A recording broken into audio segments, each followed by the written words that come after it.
आगामी स्थानिक स्वराज्य संस्थांच्या निवडणुकांसाठी प्रभाग रचना करण्याचे नगरविकास विभागाने आदेश दिलेले आहेत। मुंबई महापालिकेमध्ये 227 प्रभागांनुसार निवडणूक होणार आहे, तर राज्यामधील 9 महानगरपालिकांसाठी 4 सदस्यीय प्रभाग रचना कायम ठेवली गेली आहे। मुंबई पालिका निवडणुकांसाठी ठाकरेंच्या शिवसेनेकडून तयारीला सुरुवात करण्यात आलेली आहे। लढा आपल्या मुंबईचा या मोहिमेला सध्या सुरुवात झाली आहे। या मोहिमेअंतर्गत 1 ऑगस्टपर्यंत मुंबईमध्ये ठाकरेंच्या शिवसेनेकडून आंदोलन केलं जाईल। मुंबईची महापालिका महायुतीलाच मिळेल असा विश्वास मुख्यमंत्री देवेंद्र फडणवीस यांनी व्यक्त केलाय। मुंबईकर 100% महायुतीच्या बाजूने उभे राहतील असं सुद्धा फडणवीस म्हणाले। कोण कुणासोबत जात आहे हे माहित नाही असा टोला सुद्धा त्यांनी मनसे आणि ठाकरे सेनेच्या युतीवरून लगावला। मराठा आरक्षणाच्या मुद्द्यावर आजपासून मुंबई उच्च न्यायालयात नव्यानं सुनावणी केली जाणार आहे। न्यायमूर्ती रवींद्र घुगे यांच्या अध्यक्षतेखाली पूर्णपीठासमोर आज संध्याकाळी 5 वाजता ही विशेष सुनावणी होणार आहे। विद्यार्थ्यांचे रखडलेले प्रवेश पाहता सर्वोच्च न्यायालयानं प्रकरण लवकर निकाली काढण्याचे निर्देश दिले आणि त्यानंतर मुंबई उच्च न्यायालयानं सुनावणीचा निर्णय घेतलाय। लाडक्या बहिणींसाठी मी माझ्या खिशातले पैसे देतो का असा टोला उपमुख्यमंत्री अजित पवार यांनी मंत्री शिरसाट यांना लगावलाय। लाडकीसाठी सामाजिक न्याय विभागाचा निधी वळवल्याचा संजय शिरसाट यांनी आरोप केलेला होता।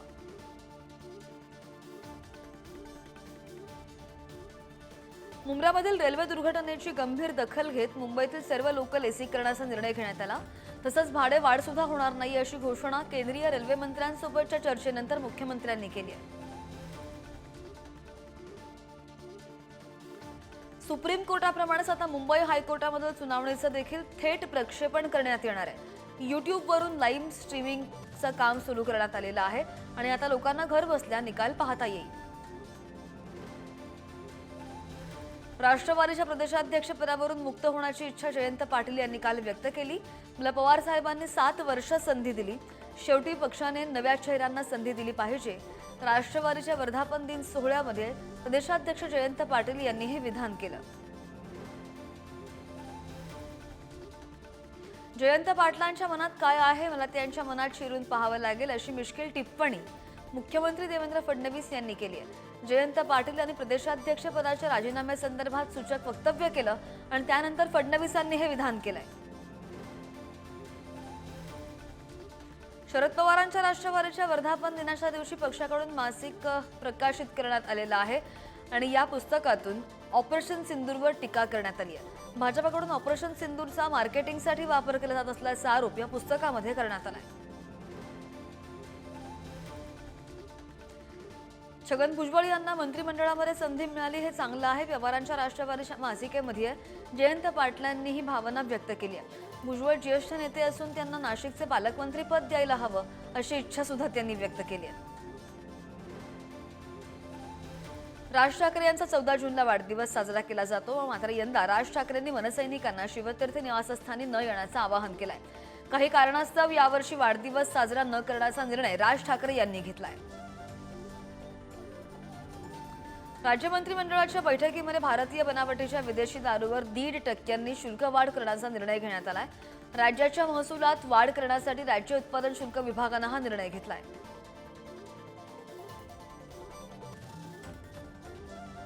अमरावतीमध्ये बच्चू कडूंच्या उपोषणाचा आजचा 5वा दिवस। शेतकरी आणि दिव्यांगांच्या मागण्यांसाठी बच्चू कडूंनी आंदोलन पुकारलं, तर कर्जमाफी आणि दिव्यांगांना 6000 मानधन अशा विविध मागण्यांसाठी त्यांचं आंदोलन सुरू आहे। बच्चू कडू यांच्या आंदोलनाच्या समर्थनार्थ अमरावतीमध्ये मुंडन आंदोलन करण्यात आलं। चांदूर बाजार तहसील कार्यालयासमोर दिव्यांग बांधवांनी मुंडन आंदोलन केलं। मागण्या मान्य न होईपर्यंत आंदोलन सुरू ठेवण्याचा इशारा आंदोलकांनी दिलाय। अमरावतीमध्ये बच्चू कडू यांच्या सुरू असलेल्या आंदोलनाला मनोज जरांगे पाटलांनी सुद्धा पाठिंबा दिलाय। मनोज जरांगे पाटील बच्चू कडू यांची भेट घेणार आहेत। शेतकऱ्यांच्या कर्जमाफीसाठी 4 दिवसांपासून अमरावतीमध्ये आंदोलन सुरू आहे। अन्नत्याग आंदोलनामुळे बच्चू कडूंची प्रकृती खालावण्याची शक्यता आहे। बच्चू कडूंचा बीपी लो झालेला असून डॉक्टरांनी त्यांना उपचार घेण्याचा सल्ला दिलाय, मात्र उपचार घेण्यास कडूंनी स्पष्टपणे नकार सुद्धा दिलेला आहे। औषधोपचार न घेतल्यास बच्चू कडूंची प्रकृती आणखी खालावण्याची शक्यता। बच्चू कडू यांच्याशी शरद पवार यांनी फोनवरून संवाद साधला. शरद पवारांनी बच्चू कडूंना प्रकृती जपण्याचा सल्ला दिला. तर आज रोहित पवार या अन्नत्याग आंदोलनाला भेट देण्याची शक्यता आहे. सुशील हगवणेची येरवडा जेलमध्ये रवानगी करण्यात आलेली आहे. कोथरूड पोलिसांनी सुशील हगवणेला तपासासाठी ताब्यात घेतलेलं होतं. आज न्यायालयामध्ये हजर केलं असता त्यांनी न्यायालयीन कोठडी त्याला सुनावण्यात आली आहे. पुणे महानगर परिवहन महामंडळाने महिला विशेष बस सेवांमध्ये वाढ केलेली आहे. महिला प्रवाशांचा प्रवास सुरक्षित आणि सुलभ व्हावा यासाठी हा निर्णय घेतला गेला आहे. 15 दिवसांपासून लातूर शहरामधील पिण्याच्या पाण्याचा पुरवठा विस्कळीत झालेला होता आणि धनेगाव येथील मांजरा प्रकल्पामधून लातूर शहराला पिण्याचा पाणी पुरवठा करण्यात येतो. मात्र वादळी वाऱ्यामुळे आणि सततच्या पावसामुळे प्रकल्प परिसरांमध्ये वारंवार वीज पुरवठा खंडित होतोय आणि त्यामुळे पाणी पुरवठा सुद्धा बंद आहे.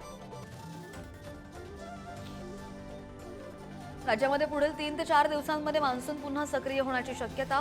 15 जून पासून राज्यभरात पाऊस पूर्णपणे जोर धरेल असा अंदाज व्यक्त होतोय आणि त्यामुळे शेतकऱ्यांनी पेरण्या करण्याची घाई करू नये असं आवाहन राज्याच्या कृषी विभागानं केलंय. मराठवाड्याला पुन्हा एकदा अवकाळी पावसाने झोडपून काढलेलं आहे. अवकाळीमुळे केळीच्या बागा पूर्णपणे उद्ध्वस्त झाल्या. जमिनीवर पडलेली केळी पाहून शेतकऱ्यांना अश्रू अनावर झाले असं सुद्धा चित्र पाहायला मिळालं. हिंगोलीच्या कळमनुरी परिसरामध्ये वादळी वाऱ्यासह पावसानं हजेरी लावली आणि त्यामुळे सगळीकडे पाणी पाहायला मिळालं. वादळी वाऱ्यामुळे बाजारपेठेमध्ये तारांबळ उडालेली असून पुन्हा केळी आणि पपईच्या बागांचं मोठं नुकसान होण्याची भीती शेतकरी व्यक्त करतायत. अकोला महापालिकेचं पाणी पुरवठ्याचं नियोजन कोलमडून गेलेलं आहे आणि त्यामुळे शहराच्या काही भागांमध्ये टँकरनं पाणी पुरवठा करावा लागतोय. पावसानं विश्रांती घेतल्यानंतर 5 दिवसांआड नळाद्वारे होणाऱ्या पाणी पुरवठ्याचं नियोजन बिघडलं. नागरिकांना त्यामुळे पाणी टंचाईच्या झळा सोसाव्या लागतात. नाशिक जिल्ह्यामध्ये अवकाळीने बळीराजाला आर्थिक संकटात पाडलेलं आहे.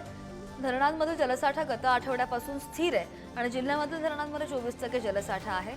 तर गंगापूर धरणामध्ये 44% पाणी साठा आहे आणि त्यामुळे पाणी कपातीच्या संकटामधून नागरिकांनी सुटका त्यांची झालेली आहे.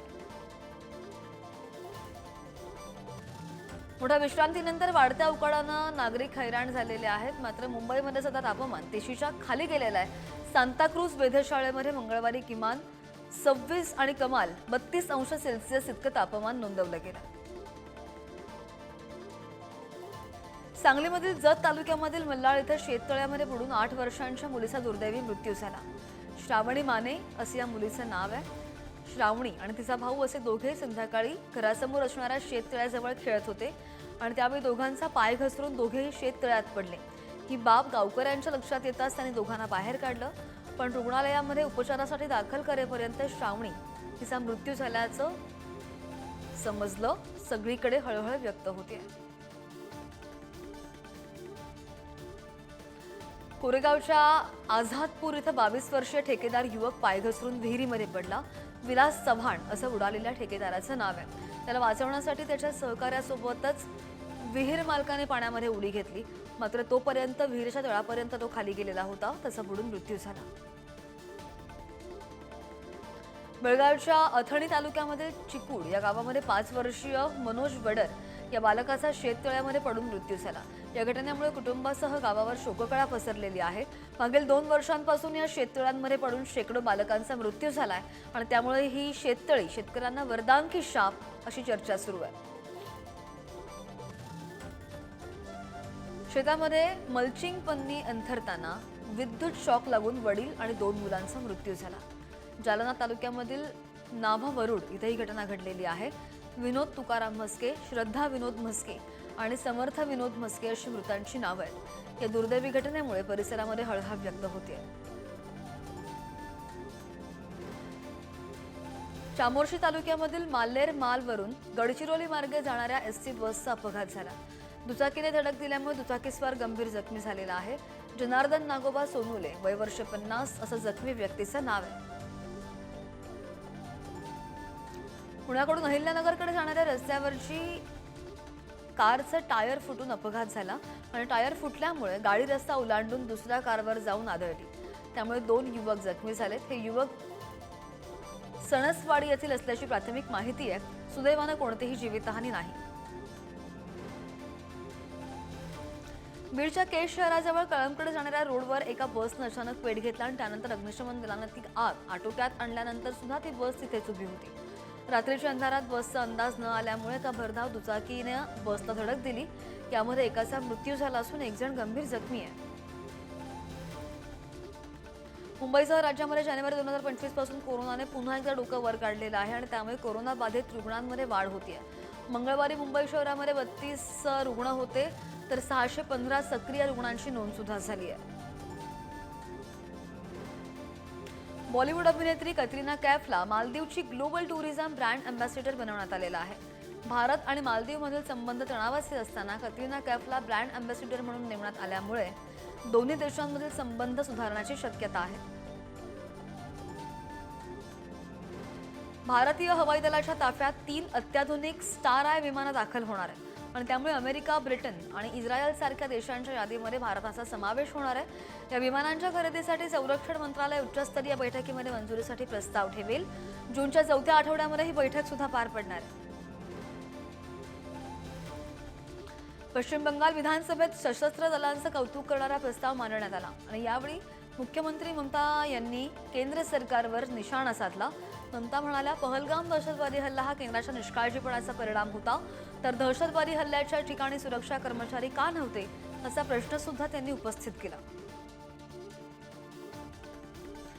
लॉस एंजेलिसमध्ये इमिग्रंट्समधील निर्णयानंतर हिंसाचार उफाळून आला आणि त्यानंतर राष्ट्राध्यक्ष डोनाल्ड ट्रम्प यांच्या आदेशानुसार आणखी 2000 नॅशनल गार्ड्स आणि 700 मरीन तैनात करण्यात आलेले होते. हा निर्णय स्थानिक अधिकारी आणि गव्हर्नर न्यूसम यांच्या विरोधात घेण्यात आला. अमेरिकेचे राष्ट्राध्यक्ष डोनाल्ड ट्रम्प स्वतः स्थलांतरित असल्याचा दावा जर्मनीचे चान्सलर फ्रेडरिक मर्ज यांनी केलेला आहे. फ्रेडरिक मर्ज यांनी ट्रम्प यांना त्यांच्या आजोबांचा जन्मदाखला भेट दिला आणि ही भेट देत त्यांनी ट्रम्प यांच्या इमिग्रेशन धोरणाची खिल्ली उडवली आहे. अमेरिकेमध्ये भारतीय विद्यार्थ्यावर अन्याय होतोय आणि न्यूयॉर्क विमानतळावर एका भारतीय विद्यार्थ्याला अमानुष वागणूक देण्यात आली. त्याच्या हातामध्ये बेड्या घालून जमिनीवर फेकण्यात आलं. मी बेडा नाही असं म्हणून तो रडत होता, मात्र अनेकदा विनवणी करून सुद्धा त्याला गुन्हेगारासारखी वागणूक दिली. हा व्हिडिओ सध्या सोशल मीडियावर व्हायरल होतोय. रशियाने युक्रेनच्या ओडेसा शहरावर ड्रोन आणि मिसाईल्स हल्ले केले, ज्यामध्ये 2 जणांचा मृत्यू झालेला असून 9 जण जखमी आहेत. युक्रेनच्या अधिकाऱ्यांनी ही माहिती दिलेली असून ओडेसाच्या मध्यवर्ती भागामधील प्रसूती रुग्णालय आणि निवासी इमारतींचं यामध्ये मोठं नुकसान झालेलं आहे. गव्हर्नर ओले किरप यांनी ही माहिती दिली आहे.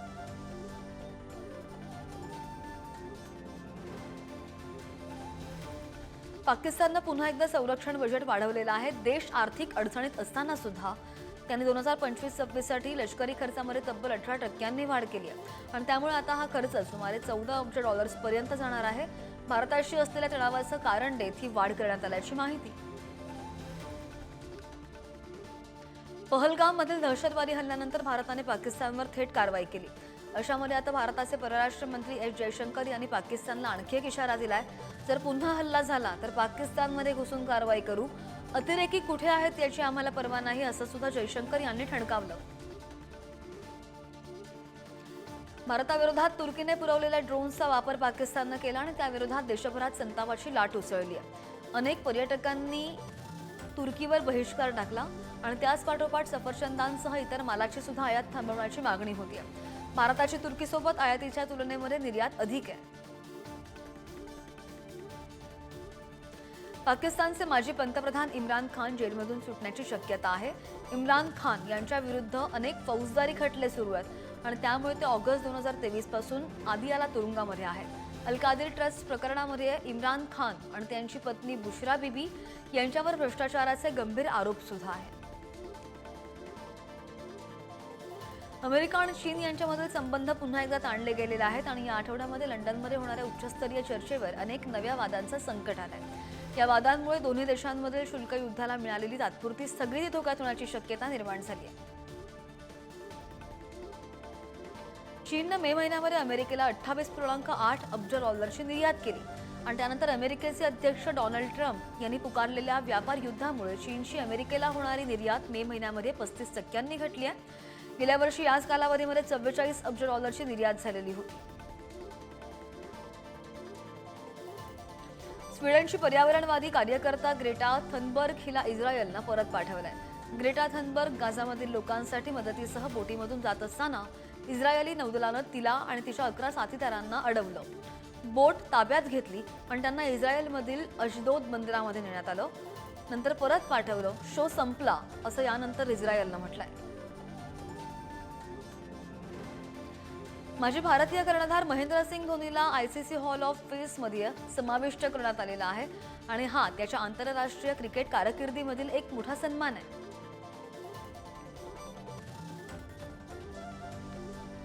भारताचा युवा बुद्धिबळपटू अर्जुन फिडेच्या जून महिन्याच्या जागतिक क्रमवारीत भारतातील अव्वल स्थान त्यानं पटकावलंय आणि यावेळी त्याने डी गुकेशला मागे टाकत तिसरं स्थान मिळवलंय. फिडेच्या ताज्या मानांकनानुसार एरिगेसीचे गुण 2782 आहेत. वेस्ट इंडिज क्रिकेट संघाचा फलंदाज निकोलस पूर्ण वयाच्या 29व्या वर्षी आंतरराष्ट्रीय क्रिकेटमधून निवृत्ती घेतली. पूरनने वेस्ट इंडिजसाठी 61 एकदिवसीय आणि 106 T20 आंतरराष्ट्रीय सामने खेळले.